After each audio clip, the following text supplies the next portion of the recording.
You are watching a movie of a PowerPoint slideshow on the history of the British colonies in North America. As you watch the movie, I will be giving you the information that you need to answer the questions on your note sheet. The controls for the movie will show up at the bottom of the movie window.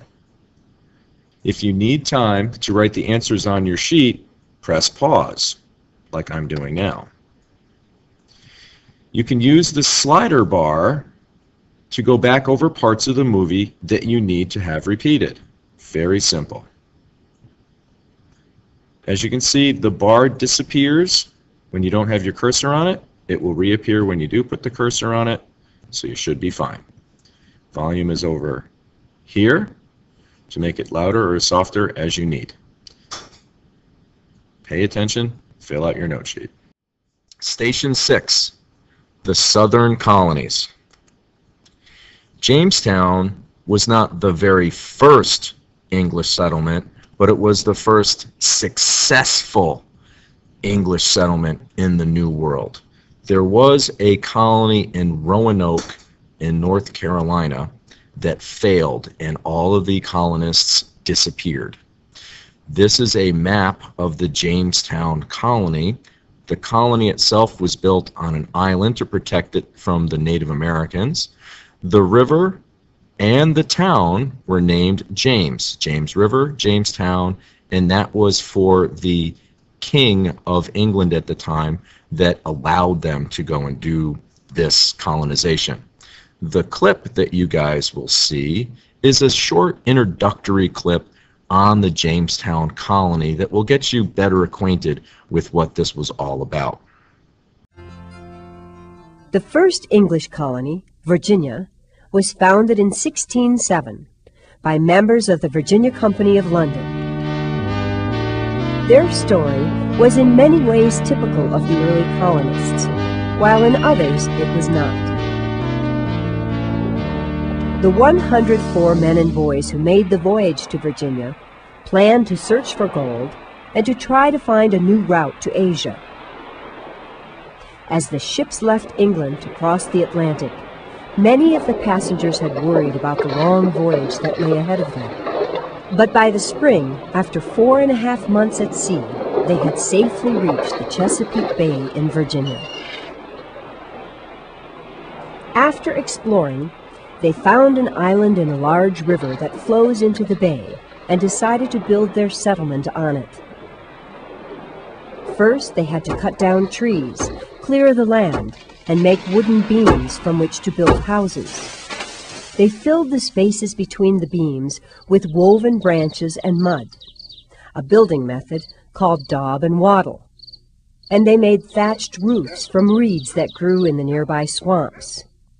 When they were done, the houses of the settlement they named Jamestown, after King James, looked a lot like those they had known in England, but most of them were quite small and had only one room.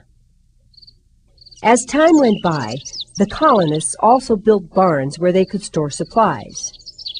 And they built a new church where regulations required them to worship twice a day.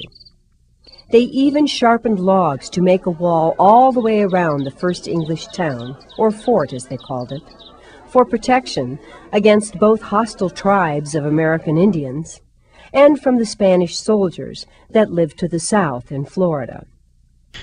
Jamestown suffering. Sickness from bad water and insect bites killed many colonists.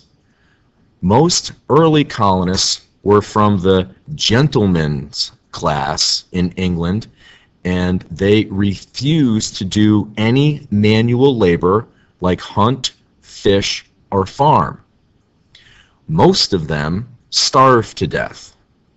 Attacks from unhappy Native Americans also killed colonists, but not nearly as many as from sickness and starvation. Question number 2 on your note sheet is this. 1607, the year 1607 to the year 1608, of the 104 colonists that landed at Jamestown originally, only 38 lived for the entire year. Your question that you have to answer on your note sheet is, what percentage of the colonists survived that year? Use the hint from Mrs. Fish and a calculator. I think there should be some spare calculators laying around if you don't have one of your own. Question number 3 on your note sheet is another set of years, 1609 to 1610. 500 additional colonists came from England to Jamestown in that year, but only 61 of them lived for that whole year. Your question is, what percentage of the colonists didn't survive from 1609 to 1610? Again, use the hint from Mrs. Fish on your note sheet and a calculator. The movie that's you will see also reviews the terrible suffering that the Jamestown colonists had to endure. Most of the work of building Jamestown was done by the poorer colonists. The other half of the colonists were wealthy members of England's upper class who, according to the old English ways of doing things, were not expected to work. This caused many bad feelings at the colony. But that was just one problem Jamestown faced. Another was that it was built on swampy land that was bad for farming. Most of the drinking water was no good. The swamps were filled with disease-carrying mosquitoes, and because of these things, as well as starvation, around 440 out of 500 colonists had died by the spring of 1610. This movie is about the risks and rewards of becoming a colonist at Jamestown. Please watch it very carefully.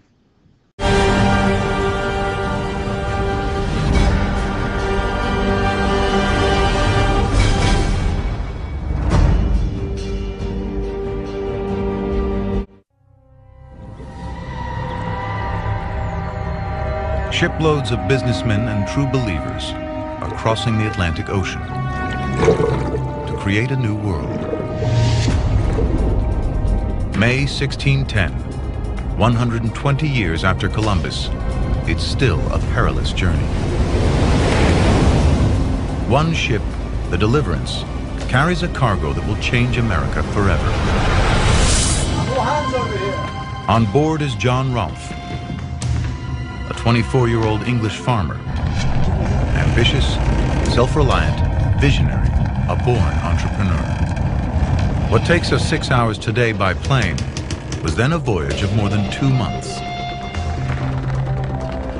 7 of the early adventurers out of every 10 will be dead within a year. But the risks are worth it. North America is the ultimate land of opportunity.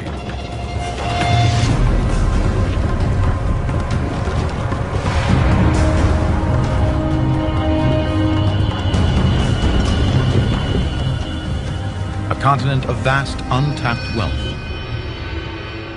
starting with the most valuable resource of all, land.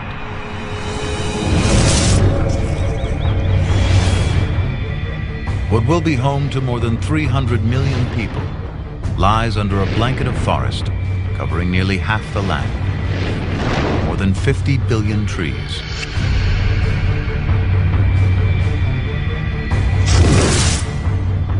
Further west, 9 million square miles of vast American wilderness. 60 million bison roam the plains.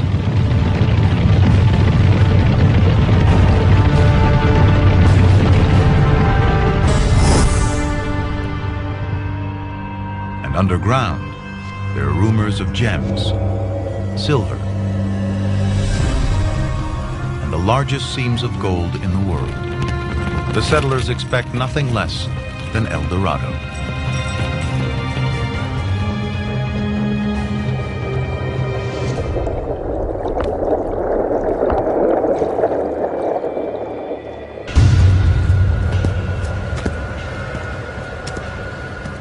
But what Ralph finds at the English settlement of Jamestown is hell on earth. More than 500 settlers made the journey before Ralph. Hello? Hello? Barely 60 remain. It's called the starving time. Having fed on horses and other animals, we ate boots, shoes, and any other leather we came across.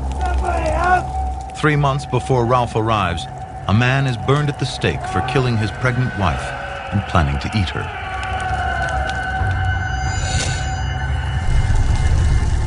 The English arrive unprepared for this new world and unwilling to perform manual labor. Instead of livestock, they brought chemical tests for gold that they never find. And this is not their land. They build Jamestown in the middle of a Native American empire. 60 starving settlers among 20,000 of the Powhatan Nation, armed with bows and arrows that are up to 9 times faster to reload and fire than an English musket. They're soon enemies. Only 1 in 10 of the original settlers is left. John Rolfe didn't come to plunder and leave like the others. He's got his own plan. There's money in tobacco, and England is addicted. He's arrived with a supply of South American tobacco seeds, but growing it is limited to the Spanish colonies. The Spanish control the worldwide trade. Selling tobacco seeds to foreigners is punishable by death. But John Rolfe has got his hands on some. No one knows how. And in the warm, humid climate and fertile soil around the Chesapeake Bay, Rolfe's tobacco crop flourishes.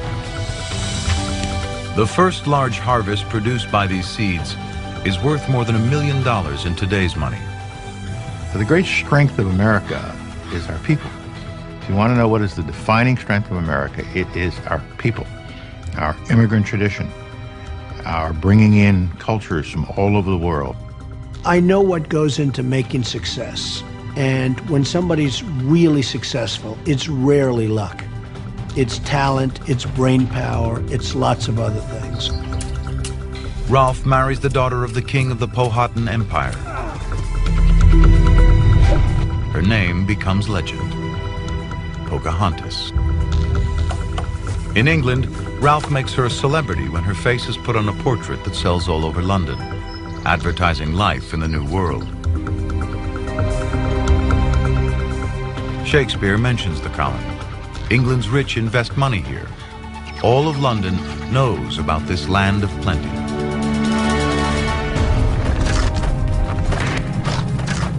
Within 2 years, tobacco grows in every garden. From a living hell, Jamestown is America's first boomtown.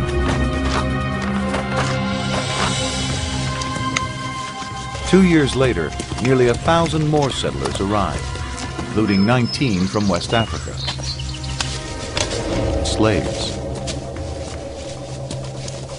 But some go on to own their own land in Virginia.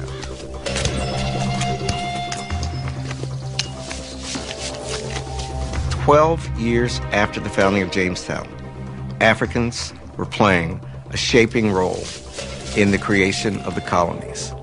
That's pretty incredible. 30 years later, there are over 20,000 settlers in Virginia. America is founded on tobacco. For the next century and a half, it's the continent's largest export.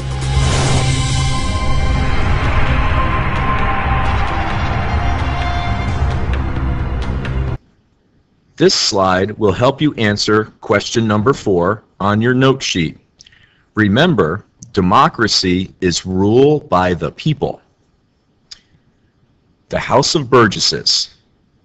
Because the king and the directors of the Virginia Company, which owned the Jamestown colony, were back in England, it took 6 to 8 months for questions or problems to be answered. This was a big problem for the colonists in Virginia, who had to make very serious decisions very quickly. For example, should we attack the Indians that are up the river? Yes or no? 6 or 8 months later, you get your answer, but by that time, whatever the reason was that you were wondering if you should attack them or not, probably already happened. So you needed some decisions much more quickly. So, back to the reading. The colonists created a group of men who could discuss and decide things for the rest of those colonists. This was called the House of Burgesses. This high-powered movie clip also goes over the House of Burgesses and democracy. Remember, you can stop and pause and rewind anything in this movie, not just this movie clip, but anything from the beginning to all the way to the end. And I'm going to tell you right now, the guy in this movie, he is a high-powered, fast-moving kind of dude.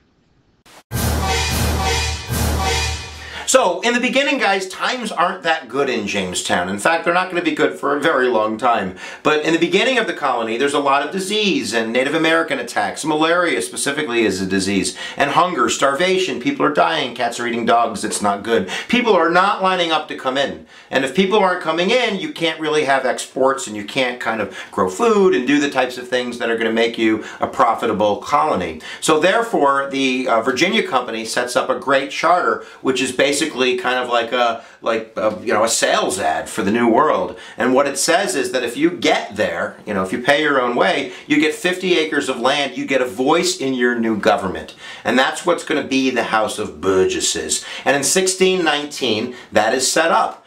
There is a lower house. That lower house and this Congress, or the Virginia Assembly, is the House of Burgesses. First, it's made up of 22 members, 2 elected representatives from 11 of the settlements. And then there's an upper house. First, it's called the Gentry, and they changed their name later, but this is basically the Senate. And they're appointed from the colonial power, Great Britain. And there's also a royal governor that's appointed. So the House of Burgesses, guys, 1619 to 1776, the first body of representation in the New World. And I'm not going to lie to you, it didn't go very well in the beginning. There was malaria, there was a huge Indian attack on March 22nd of 1622. 400 people were massacred. And because of that kind of crisis atmosphere, the voice of the people was always subjected to the will of the upper house, the governor, hence the king in Great Britain. So I'm not talking about really an actuality of representational democracy, but I'm talking about a taste, and it's the taste. Like, once you taste something, you really never forget about how good it tastes. So, there you go, we're done, guys. That's it, the House of Burgesses. Interesting fact, if you were absent from service, if you were a representative, you were fined 300 pounds of tobacco for every 24 hours you weren't there, and you had to say my bad to all your peeps to get back in. Religion and ethnic makeup, or this reading, will help you answer question number 5 and number 6 on your note sheet. The Virginia Company of London set up the colony of Jamestown as a business. Its goal was to make money for the company's investors. Religion was not a big reason the colonists came to Virginia. These colonists followed the Church of England. That will be important when you get to other stations where they talk about the Pilgrims and the Puritans and the Quakers and the Dutch. Back to the reading. The ethnic makeup of the Virginia colony and all the other southern colonies was white Englishmen, and after 1619, African slaves. You will need to do the 2-step process to analyze this picture on the back of your note sheet to get the details from it.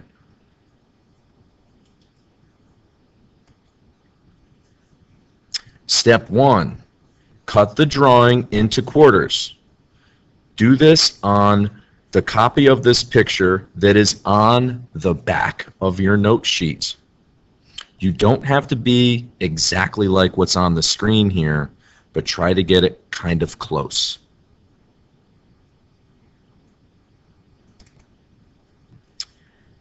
Step 2, identify all the items in the picture. Pick one of the 4 quarters and then label what you see in that quarter. Remember, no detail is too small or unimportant.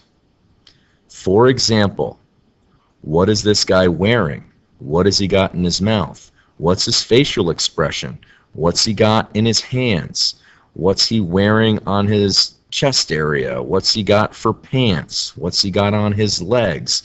Is he standing or sitting?